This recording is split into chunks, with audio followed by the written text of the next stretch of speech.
साथियों नमस्कार, मैं करुणाकर मिश्र।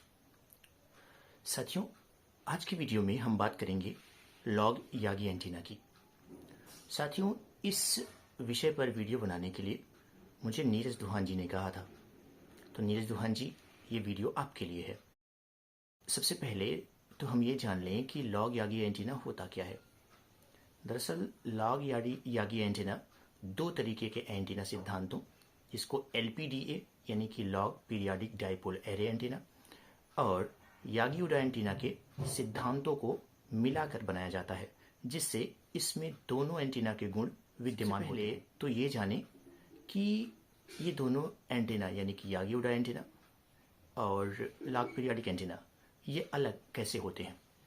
साथियों, एक ही एंटीना अगर उसमें एक एक्टिव डाइपोल है या एक एक्टिव एलिमेंट है तो वो निश्चित तौर पर यागी उडा एंटीना हो सकता है। लेकिन यागी एंटीना में एक से ज़्यादा एक्टिव डाइपोल्स होते हैं। भौतिक रूप से आप एक से ज़्यादा एक्टिव डाइपोल देखकर ये पता कर सकते हैं या सहज ही अनुमान लगा सकते हैं कि कौन सा एंटीना यागी एंटीना है और कौन सा लॉग यागी एंटीना है। साथियों, अब बात करेंगे लॉग यागी एंटीना के गुणों पर। सबसे पहला गुण है इसकी बैंडविड्थ।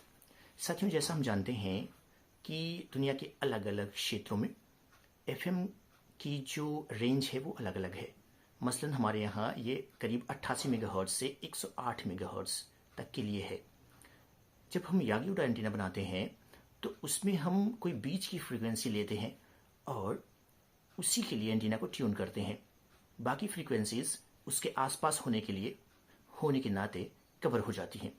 लेकिन जैसे जैसे हम मुख्य फ्रीक्वेंसी यानी कि 98 या 100 मेगाहर्ट्ज़ उससे दूर जाते जाते हैं, यानी कि 108 की तरफ या 88 की तरफ, वैसे वैसे हमारे यागी उडा एंटीना की इफिशियंसी कम होती जाती है। फ्रीक्वेंसी जिसको कवर करने की उसकी क्षमता धीरे धीरे घटती जाती है।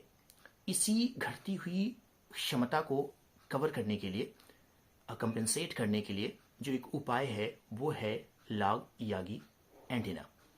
साथियों, इसमें एक से ज़्यादा एक्टिव डाइपोल होते हैं जो अलग अलग फ्रीक्वेंसी के लिए ट्यून्ड बनाए जाते हैं। जब हम किसी खास फ्रीक्वेंसी के लिए ट्यूनिंग करते हैं तो उसी फ्रीक्वेंसी के सबसे पास का एक्टिव डाइपोल उस समय एक्टिवली काम करता है और बाकी सब सामान्य एलिमेंट्स की तरह व्यवहार करते हैं। इससे क्या होता है कि पूरा जो बैंड है 88 से 108 या जहाँ जिस प्रकार का बैंड प्रयोग किया जाता है वो पूरा अच्छी तरीके से कवर हो जाता है। मान लीजिए कि 98 मेगाहर्ट्ज़ के एक्टिव डाइपोल से हम 98 मेगाहर्ट्ज़, 97, 96, 95 ऐसे फ्रीक्वेंसीज को आसानी से कवर कर सकते हैं। लेकिन उससे नीचे के लिए हम क्या करते हैं कि एक और डाइपोल जो कि ट्यून्ड होगा 91, 92 ऐसे फ्रीक्वेंसीज के लिए उसे लगा देंगे और ऊपर की तरफ यानी कि ज़्यादा बढ़ते समय 98 से 100 से ज़्यादा के लिए हम क्या करेंगे 101, 2, 3 या किसी पर जिसे भी हमें स्पेसिफिकली ज़रूरत है उस फ्रीक्वेंसी के लिए हम एक एक्टिव डाइपोल और जोड़ देंगे। मैं आपको यहाँ बताता चलूँ कि ये एक्टिव डाइपोल्स एक से ज़्यादा हो सकते हैं। इनकी संख्या आवश्यकता अनुसार बढ़ाई जा सकती है। दूसरा जो गुण है वो है गेन और डायरेक्टिविटी। जैसा कि हम पहले भी जिक्र कर चुके हैं कि ये एंटीना यागी उडा एंटीना और LPDA एंटीना के सिद्धांतों को मिलाकर बनाया जाता है। इससे क्या होता है कि इसमें यागी उडा एंटीना की डायरेक्टिविटी और गेन के गुण आ जाते हैं। हालांकि लॉग यागी एंटीना की डायरेक्टिविटी और गेन यागी उडा एंटीना की अपेक्षा थोड़ा कम होती है, लेकिन फिर भी क्योंकि यह अलग अलग फ्रीक्वेंसीज के लिए ट्यून होती है तो यह गेन और डायरेक्टिविटी नकारात्मक न होके एक अच्छा रोल ही अदा करती है। तीसरा गुण है बेटर सिग्नल स्टेबिलिटी। साथियों, जैसा कि हमने पहले भी बताया कि 98 मेगाहर्ट्ज़ के लिए अगर हमने यागी उडा एंटीना बनाया है तो 98 मेगाहर्ट्ज़ से जितना दूर चला जाएगा उसके सिग्नल्स जो वो कैप्चर करता है उसकी स्टेबिलिटी प्रभावित होती जाएगी, बल्कि यूँ कहें कि दुष्प्रभावित होती जाएगी। लेकिन अगर हम लॉग यागी एंटीना का उपयोग करेंगे तो नीचे की तरफ या ऊपर की तरफ बढ़ने पर उस फ्रीक्वेंसी के लिए हमको एक डाइपोल मिल जाएगा और वो उसकी स्टेबिलिटी को अच्छी तरीके से कवर करेगा और संभालेगा। यानी कि सिग्नल की जो स्टेबिलिटी है वो यागी उडा एंटीना की अपेक्षा बेहतर मिलेगी। जब हम लॉग यागी एंटीना की बात करेंगे तो हम जिस एंटीना के बारे में बेहतर जानते हैं यानी कि यागी उडा एंटीना, उससे इसकी तुलना करके देखेंगे और ये देखेंगे कि उसकी अपेक्षा इसमें क्या ऐसे गुण हैं जो इसे यागी उडा एंटीना से अलग बना दे। यागी एंटीना का पहला गुण है इसकी फ्रीक्वेंसी रेंज। जैसा कि पहले भी हम जिक्र कर चुके हैं कि यागी उडा एंटीना की फ्रीक्वेंसी रेंज जो होती है वो 88 से 108 को कवर करने के लिए बनाई जाती है। उसके बीच के किसी फ्रीक्वेंसी को चुनकर उसके लिए एंटीना को ट्यून किया जाता है, जबकि लॉग यागी एंटीना अलग अलग फ्रीक्वेंसी के लिए अलग अलग एक्टिव डाइपोल रखता है। इसके कारण उसको कवर करना आसान हो जाता है। दूसरा गुण है इसका गेन। साथियों, क्योंकि यह यागी उडा एंटीना के ही सिद्धांतों पर बना होता है, इसलिए इसका गेन बहुत बेहतर होता है। हालांकि यह अगर यागी उडा एंटीना से तुलना करें तो उसकी अपेक्षा इसका गेन थोड़ा कम है। डायरेक्टिविटी। साथियों, यागी उडा एंटीना की डायरेक्टिविटी बहुत अच्छी होती है। उसके सिद्धांतों को लॉग यागी एंटीना में मिलाने के कारण इसकी भी डायरेक्टिविटी बहुत अच्छी होती है, लेकिन यह सिंपल यागी एंटीना से थोड़ी सी कम होती है। अब हम बात करते हैं सबसे महत्वपूर्ण विषय पर, वो ये है कि इनका आकार क्या होता है। साथियों, यागी उडा एंटीना का आकार वैसे ही आपने पहले देखा है कि अगर हम हाई गेन का बनाने की कोशिश करते हैं तो आकार थोड़ा बड़ा हो जाता है।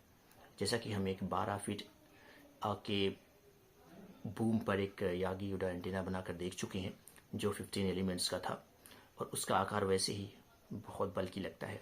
लेकिन अगर हम उसी फ्रिक्वेंसी रेंज के लिए लॉग यागी एंटीना का निर्माण करें तो यह उसकी अपेक्षा और भी लंबा, और भी बड़ा, और भी भारी हो सकता है।